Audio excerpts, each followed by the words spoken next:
ici et dans plein d'autres salles, dans cette merveilleuse université, nous avons exprimé deux messages majeurs. Le premier, c'est l'inquiétude. L'inquiétude vis-à-vis de l'avenir. Les ressources financières sur le terrain commencent à diminuer. Le financement des années 2011-2013 n'est pas sûr. Il pourrait lui aussi diminuer. Au mieux, il plafonnerait aux sommes actuelles, alors même que l'on sait toutes et tous que le coût de la prise en charge va augmenter. Que le coût de la prise en charge va augmenter par l'addition de nouvelles personnes sous traitement et par l'augmentation des coûts de cette prise en charge, essentiellement parce que les deuxièmes lignes de traitement coûtent plus cher que les premières lignes, et c'est ce qu'il faut faire, surtout si vous mettez dans vos pays en application des recommandations de l'OMS. Le second message, évidemment, ce sont les progrès, les succès rencontrés. Des millions de personnes ont aujourd'hui accès aux traitements qui sauvent leur vie dans des pays où l'on disait que c'était impossible de réaliser un tel effort. Mais vous le savez, parce que ça a été dit depuis le début de la conférence, l'épidémie va plus vite que nous, l'épidémie va plus vite que la lutte contre le sida, 2 personnes mises sous traitement contre 5 personnes qui s'infectent. Alors si je partage la joie d'avoir vu progresser l'accès aux soins, l'accès aux traitements partout au travail ici d'action, j'ai plutôt envie, au risque de ne pas vous transmettre un message très optimiste, de vous faire partager non pas mon inquiétude, juste un sentiment de désespoir. Ce désespoir s'explique par plusieurs constats et par plusieurs exemples. Premièrement, la sempiternelle question du financement de la lutte contre le sida n'est pas réglée. La situation, soyons honnêtes, vraiment, les pays riches donateurs expliquent que leur propre situation financière est délicate. C'est vrai. Tous les pays riches ont d'importants déficits. Les pays pauvres ne tiennent pas non plus leurs engagements. Et même si je suis blanc, d'ailleurs je ne suis pas blanc, je suis rose, même si je suis blanc, j'ai le droit de dire que les pays pauvres ne respectent pas l'engagement qu'ils avaient pris de 15% de leur budget national affecté à la santé. Dans les associations de lutte contre le sida, nous voulons que les responsables politiques tiennent leurs engagements. Naïfs que nous sommes. Enfin, pas si naïfs que ça, car nous avons proposé à nombreuses reprises des solutions alternatives comme les financements innovants. À ce titre, je ne peux que vous encourager à rejoindre les partisans de la taxe Robin des Bois. Robin des Bois, outre le fait que moi quand j'étais enfant je craquais complètement, et pas seulement parce qu'il avait des collants moulants.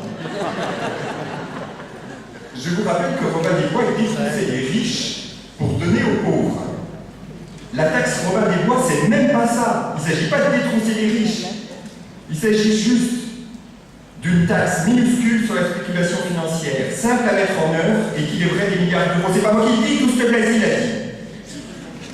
C'est dire.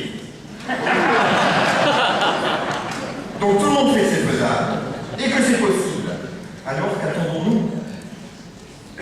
Vous pouviez, durant cette conférence, signer la pétition en faveur de cette taxe sur le stand de Coalition Plus, mais j'imagine que le stand est déjà démonté. Vous pouvez maintenant aller sur le site internet de la Coalition Plus pour les citer. Vous pouvez même porter ce merveilleux chapeau qui ne vous donnera pas du tout un mérite. Franchement, prendre un peu d'argent aux riches pour le donner aux personnes pauvres et malades, est-ce que ça ne nous fait pas tous un peu rêver? L'idée de cette taxe, pourtant, elle ne s'impose pas. Vous avez tous une mission, dans vos pays, d'aller voir vos responsables politiques, partout là où c'est possible. N'allez pas non plus prendre des risques et finir en prison parce que votre dictateur est absolument intolérant. Mais partout où c'est possible, allez leur dire que ce n'est plus acceptable. Allez leur dire qu'il faut trouver de l'argent maintenant. Chacune d'entre nous doit dire, pas seulement les militants associatifs, mais également tous les professionnels de santé, tous les chercheurs, chacun avec son style, chacun avec sa conviction. Autre motif de désespoir, Barack Obama. Et oui, comme la plupart d'entre vous, j'imaginais qu'il pourrait donner un nouvel élan à la lutte contre le sida. Alors certes, il a fait stopper les inefficaces activités de prévention par l'abstinence de l'horrible président Bush. Certes, mais dans le domaine de l'accès au traitement, c'est une immense déception. Le nouveau PEPFAR est très décevant pour l'accès au traitement et Obama risque d'être celui qui enverra ce message aux malades des pays en développement. Accès au traitement, no, we can't.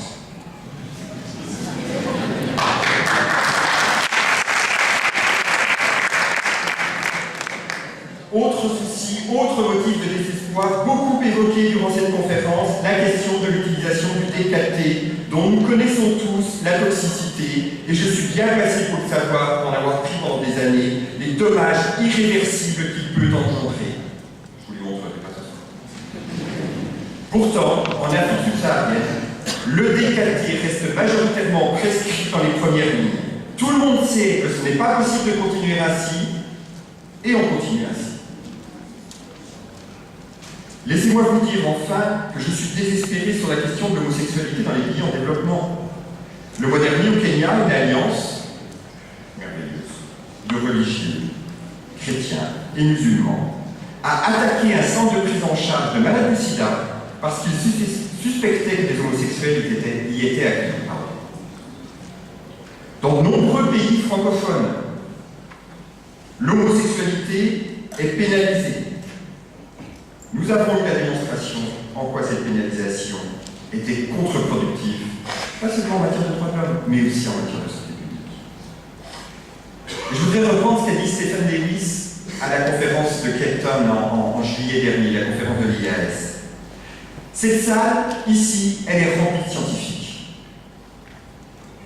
Vous savez bien que c'est une réalité scientifique que partout dans le monde, une certaine proportion de la population est homosexuelle. L'homophobie fait le lit du sida. Ce n'est pas qu'une question de droits de l'homme, ce n'est pas qu'une question de santé publique. Faire reculer le sida parmi les homosexuels, c'est juste sauver des vies d'êtres humains. C'est ce que nous sommes censés faire.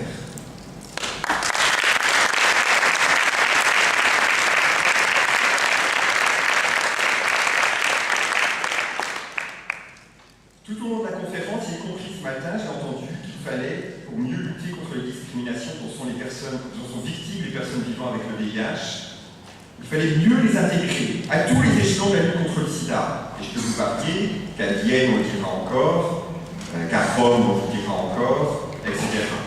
Ça fait 27 ans qu'on le répète. Pourtant, à cette conférence, ici à Casablanca, un pays a envoyé une personne vivant avec le VIH qui ne parle pas le français, alors que beaucoup d'autres personnes vivant avec le VIH parlent français dans son propre pays. Cette décision cynique cache à peine la volonté d'avoir des personnes séropositives bien passives, bien soumises, et qui ne prendront pas le risque de s'informer dans cette conférence et ensuite de contester les décisions dans son pays.